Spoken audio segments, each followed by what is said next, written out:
الحمد لله وحده لا شريك له صدق وعده ونصر عبده وأعز جنده وهزم الأحزاب وحده والصلاة والسلام على من لا نبي بعده ولا رسول بعده ولا معصوم بعده أما بعد فأعوذ بالله من الشيطان الرجيم بسم الله الرحمن الرحيم لمسجد أسس على التقوى من أول يوم أحق أن تقوم فيه رجال يحبون أن يتطهروا والله يحب المطهرين وقال رسول الله صلى الله عليه وسلم من بنى لله مسجدا يبتغي بها وجه الله بنى الله له بيتا في الجنة أو كما قال عليه الصلاة والسلام يا رب صل وسلم دائما أبدا على حبيبك خير الخلق كلهم. My dear respected elders and youngsters, before me this was our Hazrat Maulana Ali Asghar Sahab, who was the ex-Imam of Bengali Community Masjid on Khari Road. Many of you must know him. He was here. He has moved to London and he came for a few days, so I thought it's appropriate that we learn something from him, inshallah. May Allah preserve him, may Allah reward him. He was speaking about the importance of masjid. He began his speech by saying that we are sitting in the best of places, on the best of days. Prophet Muhammad sallallahu alaihi wasallam, in one hadith, he encouraged his companion, the Sahaba, by saying, Ahabbul biladi ilallahi masajiduha, that the beloved places on the planet, according to Allah, in the eyes of Allah, is the masjid. So we are in the best of places. And then he was mentioning few etiquettes and the 5 sunnah before one enters the masjid. What should we intend before we enter the masjid, and what to do in the masjid, and what niyyah should we have in the masjid in order to achieve the maximum benefit of Allah subhanahu wa ta'ala. May Allah reward him for this. Jazakallahu khair. My dear respected listeners, the hadith which I read is on the same topic, which is masjid. The masjid we are sitting in. Masjid literally means the place of sajda, where you do sajda, where you put your head down and to prostrate to Allah subhanahu wa ta'ala is the place which is known as masjid. And like the way in the clear night, when we look at the heavens and the skies in the clear night, and we can see the stars, we can see the stars but we can't count them. We don't know how many stars are there, but we know, we all like it. It looks brilliant, it looks beautiful. Similarly, the angels, when they look from the heavens on the earth, these masajid, they also shine like the stars in the clear night. So blessed people are those people who frequently attend the masjid. They pray their salawat in the masjid and they have a strong connection with the masjid. It's very important that unfortunately today when people come to masjid, we ask them, are you free nowadays? Are you free that you come to masjid? Subhanallah, this is our mentality today. And Sahaba, there were such people that when any Sahabi used to be missing from any of the salawat in the masjid, they used to get worried. So they used to actually go to his house, ask him, are you okay brother, we didn't see in the masjid today? And today it's the other way around. When we see somebody in the masjid, we think he's free, he's got nothing to do in the world, so he's in the masjid. It should not be like this. Blessed people, lucky people, Allah, fortunate people get this opportunity, this chance to visit the masjid.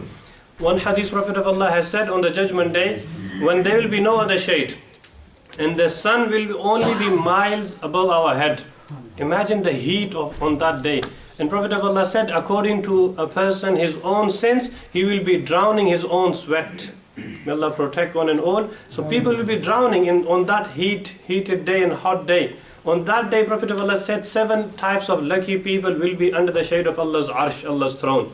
And one of them is that young boy or that Muslim or that person, رَجُلٌ قَلْبُهُ مُعَلَّقٌ بِالْمَسَاجِدِ.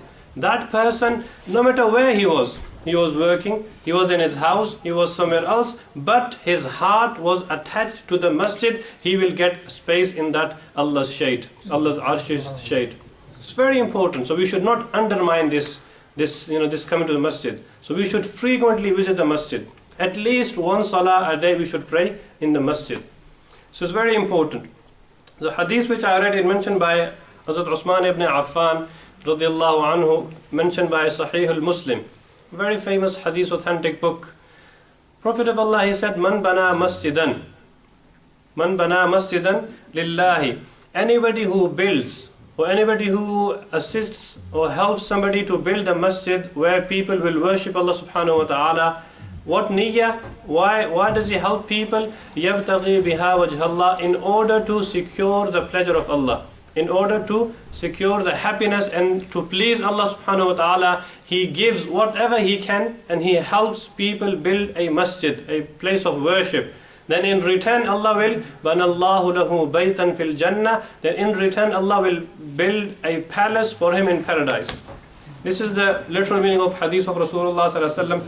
From this hadith, many things to learn. Ulama and scholars who have the vision, who have the eyes, the sight of wisdom, they deduce many meanings of this hadith. Number one, very importantly, they say ulima minhu ta'kidu islahin niyyah. One of the most important thing we learn from this hadith is that before we do each and any good deed, like even if a pound we give in the path of Allah in the masjid, as sadaqah, as zakat, all lillah, for the sake of Allah, it should be only purely for the sake of Allah. It should not be so people can call me that I have wealth, I'm a rich man. No. وَجَبْتَغِي بِهَا وَجْهَ اللَّهِ. Prophet of Allah used to emphasize so much on this point that do not do riyā. Because inna yasir riyā shirkun. The least amount of showing off to people is also shirk.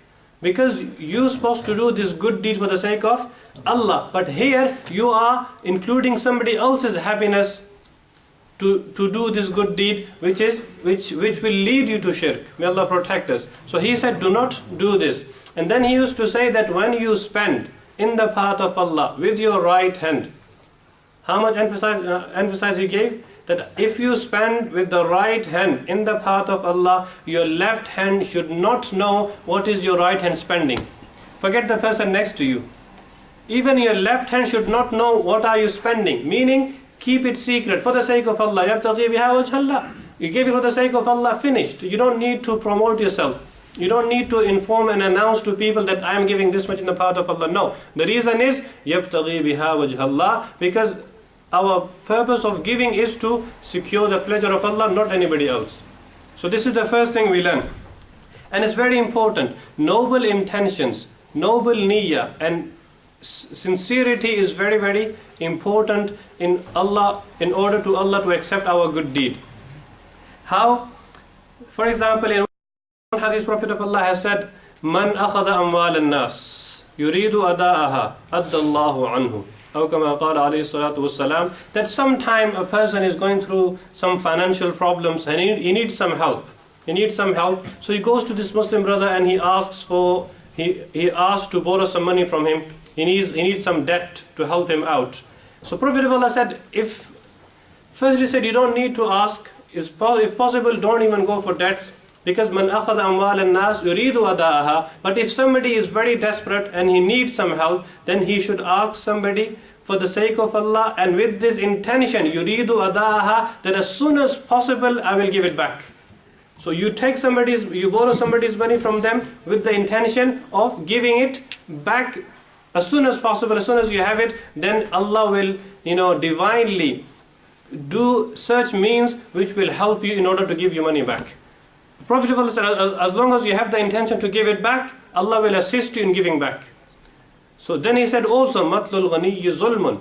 Sometime people, they have the wealth, and many times we heard people come to us, Imam Sahib, somebody took my money and he is daring me, said, who are you to take it back? I will not give it back to you.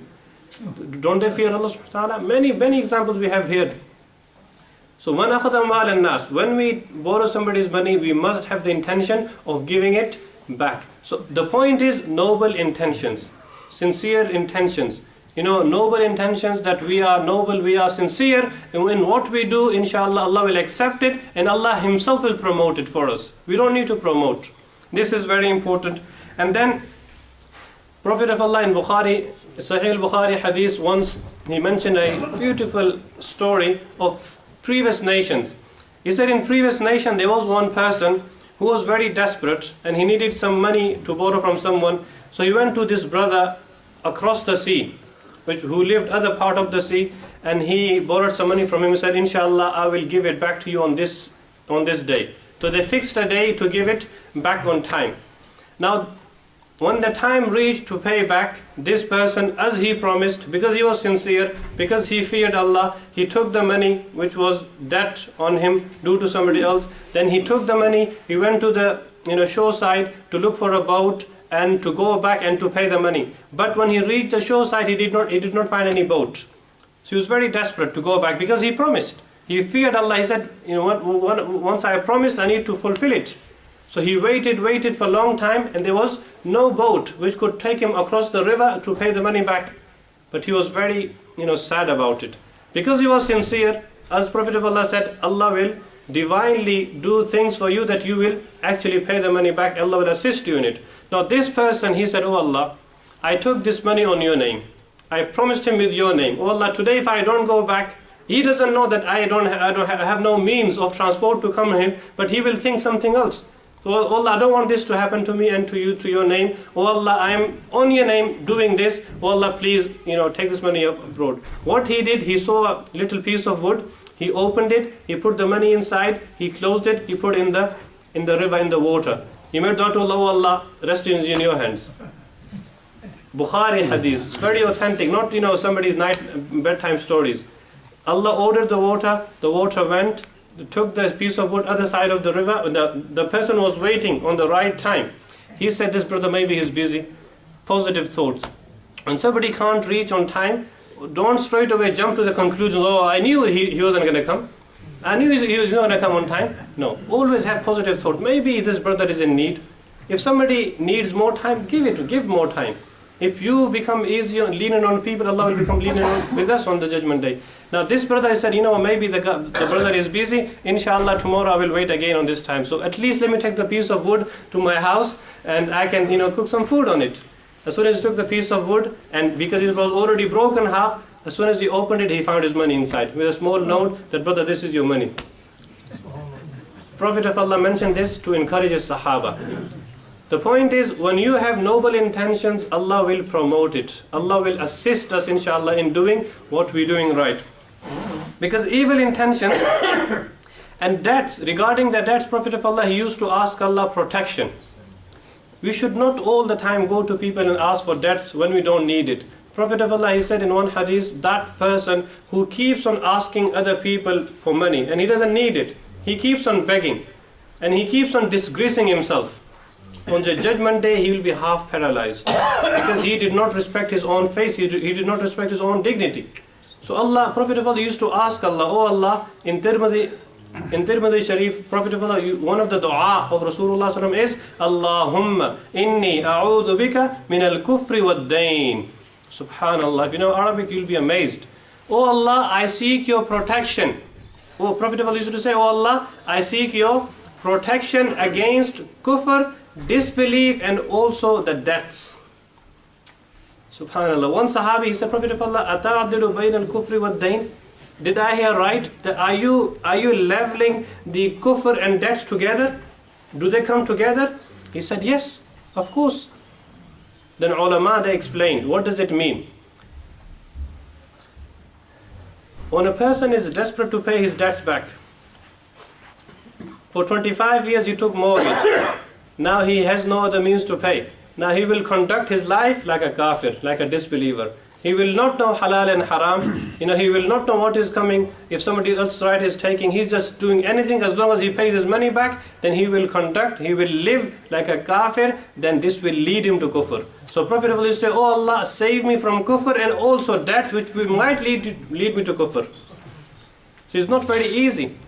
So people who have debts, ask Allah to assist you. And have firm intention, have noble intention to pay it back. Inshallah, Allah will surely assist us in paying back our debts.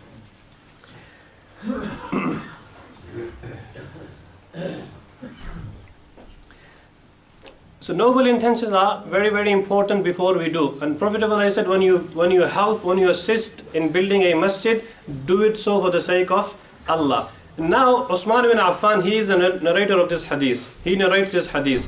Now this hadith doesn't only mean that only if you build a whole complete mosque, then you will get this reward. No. Whatever you can donate or whatever you give in the path of Allah in order to build a masjid or help build a masjid, then both of them will get the reward. The reason is, the Prophet of Allah's masjid in Medina was already built. We all know it was built since Prophet Allah himself, he migrated to Medina. But later on, after around 20 or 15 years, when Hazrat Uthman became the Khalifa, the masjid was very small and Muslims were, mashallah, spreading very fast. So he said, I need to expand the masjid because there is no enough space. And at that time he used this hadith. He said, Man bana masjidan lillahi ta'ala. So this hadith refers to both people, somebody who builds a complete masjid or somebody who does whatever he can in order to help somebody to build a masjid. Both of them will get this reward. And in one hadith, Prophet of Allah has said, before the judgment day, what will happen? One qatil, one killer, one murderer, he will kill somebody else. He will kill somebody else. So one is qatil, one is maqtul. One is the killer, one is the killed one. He said both of them will go to fire of hell. Sahaba said, Prophet of Allah, we understand the qatil because he murdered, he committed a sin. So he deserves the punishment. But why the killed one? Why the maqtul? He said, إِنَّهُ كَانَ حَرِيصًا عَلَىٰ قَتْلِ صَاحِبِهِ. Because his intention was evil also. Because he left his house with the knife as well to go and stab somebody, but taqdeer prevailed, other guys took over, he stabbed him and he died. He did not have the chance to kill him, but he had the intention. So evil intentions will lead us to, then Allah will question. So it's very important that whatever we do, our little or big deed we do, we must have pure and clean intentions before we do something for the sake of Allah subhanahu wa ta'ala. When the verses which I read earlier, لَمَسْجِدٌ أُسِّسَ عَلَى التَّقْوَى مِنْ أَوَّلِ يَوْمٍ أَحَقٌّ تَقُومَ فِيهِ. When these verses were revealed, in which Allah, or before these verses, there's another verse regarding Masjid al-Dirar. There were some hypocrite people, munafiq people, they built a small structure and they named it masjid. The reason they built it is that they wanted to use Prophet of Allah and Sahaba against Islam through this platform. And they named it Masjid al-Dirar. And Allah informed Muhammad sallallahu alaihi wasallam, Prophet of Allah, this masjid is not built on pure intentions. You do not go there. Do not go to these people because they have evil agenda behind it. So don't go there. In fact, go to Masjid al-Quba. Don't go to Masjid al-Dirar, go to Masjid al-Quba. Why? Then Allah praised. Allah said that the first reason that you should go to Masjid al-Quba is لَمَسْجِدٌ أُسِّسَ عَلَى التَّقْوَى مِنْ أَوَّلِ يَوْمٍ أَحَقٌّ تَقُومَ فِيهِ. That this Masjid al-Quba was built on the foundation of taqwa. People who built it, they feared Allah, they wanted to actually get close to Allah, so they built this masjid. So this masjid's foundation is built on taqwa, so you should go there, you should stand there and pray salah with Sahaba in Masjid al-Quba. And number two, not only the masjid, many a times people say our masjid is very beautiful. It's got underfloor heating, it's got beautiful carpet, it's got nice cameras, it's got this, it's got ACs. This is not sufficient. Because Prophet of Allah, when he migrated to Medina, the roof was leaking. When it used to rain, the roof used to leak, but the people were strong. Allah used to praise them. Today, masajiduhum amiratun. Subhanallah, we are seeing that time. The Prophet of Allah used to say, a time will come when from Islam, nothing will be remaining except the name. I'm Muslim, brother. Alhamdulillah, I'm Muslim. But don't know how to pray salah. Don't know how to read the first kalima, don't know what is Quran, don't know who's Muhammad sallallahu alaihi wasallam, but I'm Muslim, alhamdulillah. So nothing will, la yabqa min al-Islam illa ismuhu. And from the Quran, nothing will be left except the text. But in physical life, we are doing everything against the Quran. And then he used to say, masajiduhum amiratun. They'll have beautiful palaces as their mosque, but it will be empty from their guidance. There'll be no guidance. When people actually, what should I say? I will stop here. So masajidum amiratun, masjids will be huge, built, but the people in it were not guided. So Prophet, this Masjid Quba is not only built on taqwa, fihi rijalun. There are people, there are men, yuhibbuna, who like, who love, and yatahharu, who likes to be clean. Physically and spiritually, they want to be clean and cleanse themselves. And wallahu yuhibbul mutahhirin, Allah also loves those who wants to stay clean.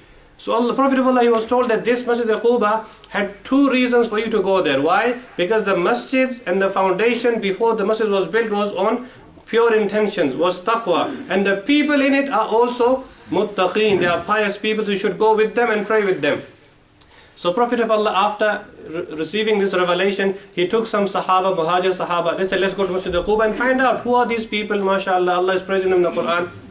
So Prophet of Allah went with this group of Sahaba to Masjid al-Quba. When he reached, the Ansar Sahaba, people who lived in Medina, they were there and they were standing outside the masjid waiting for Muhammad to arrive. And then he said, Prophet of Allah said to them, Inna Allah qad athna alaykum. Oh my Sahaba, Allah has praised you. Wow, Allah has won. Allah praises us.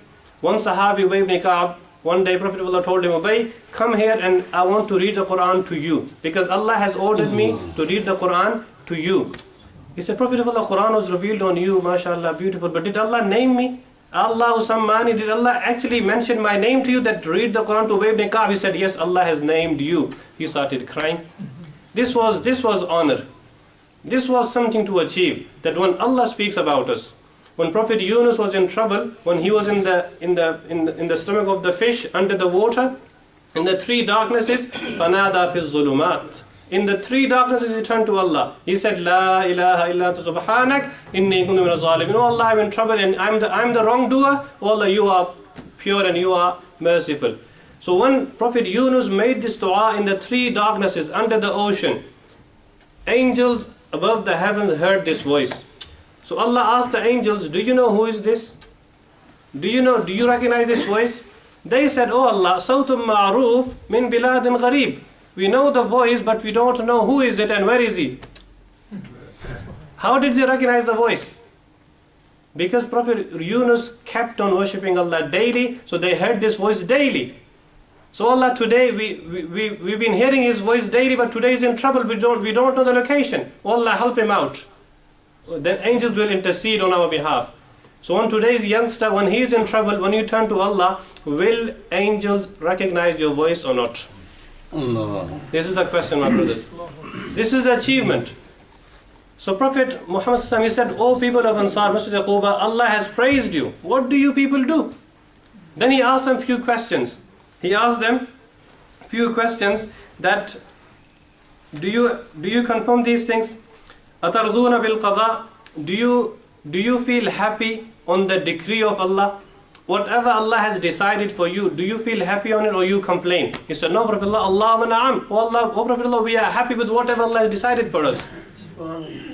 So somebody asked Hazrat Ali, akhbirni anil qadr. You know, predestiny and taqdeer and fate is something very sensible topic. And many brothers, without any knowledge, they speak on it. They want to give their views. Subhanallah, there was a time, today just somebody sent me a small email saying this. There was a time that scholars used to spend 15-20 years learning the sciences of Islam. And then they would go and give fatwa and give verdict.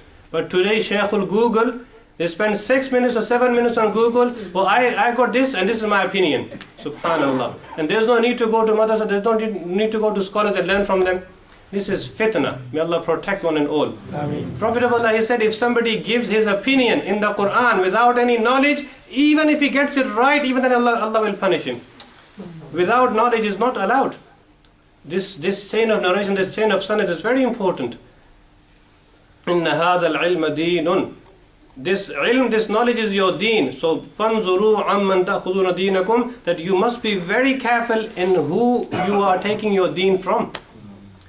So it's very important that you must relate back to scholars. Allah. So Prophet said, Atarduna bil qada. Or I was mentioning Hazrat Ali, he was asked, Akhbirni anil qadr. Hazrat Ali, tell me something about predestiny, about fate, about taqdeer. He said, brother, huwa bahrun amiq, la talujhu. It is deep ocean, don't dive in it. It is deep ocean, don't even try to dive in it, you will drown. You will leave your iman if you keep on arguing regarding the fate. He said, no, please tell me about qadr. He said, second time. He said, brother, huwa tariqun muslimun la tasluku. It is dark road, don't walk on it. So no, please explain to me. I want to know about taqdeer. Then he said, huwa sirrun min sirrillah. It is one of the secret of Allah, don't open it. Just leave it as a secret of Allah. So we believe in Allah as Allah. He is. Amantu billahi kama huwa bi asma'i. I believe in Allah as Allah is. We don't need to know how Allah looks. What Allah has decided, we don't need to know that. Allah, whatever decided, we are happy with it. So Prophet of Allah said, O Ansar, tell me one thing. Atarduna bil qada. Do you feel happy on the decree of Allah? They said, Allahumma na'am. Yes, Prophet of Allah, we are very happy on whatever Allah decided for us. Second question, that atashkuruna fil raha. Do you people be grateful to Allah when Allah gives you happiness? He said, yes, we always thank Allah for anything He gives us. Yesterday somebody beautifully said, it is not difficult for a person to know Allah and to call out to Allah when he is in difficult moments. Everybody turns to Allah when they are in difficult moments. But it is very difficult for a person to turn to Allah when he is happy himself. Then he forgets Allah. Oh, my brother is getting married. So time of happiness, we forget all the limits of Allah and we break Islamic law and no one even cares. May Allah protect, may Allah guide this ummah. Things we see makes us cry. And then we say, oh, please don't give us lecture. It is our happiness time. Subhanallah. These two times are very important. At the time of death, at the time of happiness. At the time of sadness, at the time of happiness, don't forget your Allah. So third question he asked them, then atasbiruna fir raha. When Allah gives you a calamity, do you do sabr? Do you practice patience? Yes, Allah wa na'am, Prophet of Allah, we do this as well. Then he said, Antum mu'minuna wa rabbil Kaaba. I swear by the Lord of the Lord of Kaaba, you are believers. You are the believers. Then he asked them, what two things, what features do you have that Allah is praising you? Not Mr. Obama. Allah is praising you, that you have something quality in your life, that Allah is praising you. What is it? They said, Prophet of Allah, when we go for natural coal, when we go to relieve ourselves, we don't only suffice on mud stones. In those days, people used to use mud stones in order to dry and clean themselves after the natural coal, after relieving themselves. They said, we don't only suffice this. On top of this, we use water. On top of this, we use water in order to make sure that we are clean after the toilet. This is very important because Prophet of Allah, he said, these two graves are being punished in their graves. These two people in their graves. One of them was that when he used to go to the toilet, he never used to take care of the drops of urine. He used to stand in urine and all clothes, his body used to get dirty and never used to care. Brother, come for salah. My clothes are napak. My clothes are dirty, I can't pray salah. We get these answers today. So Allah has praised such people because they had such qualities. May Allah, make us like this. Now, not only our masjid, our people should also be beautiful. So when people introduce the masjid, they should not only say the masjid is very beautiful, it's got a nice carpet. No. People are also beautiful. They are very, welcoming, very receiving. Jazakallah khair.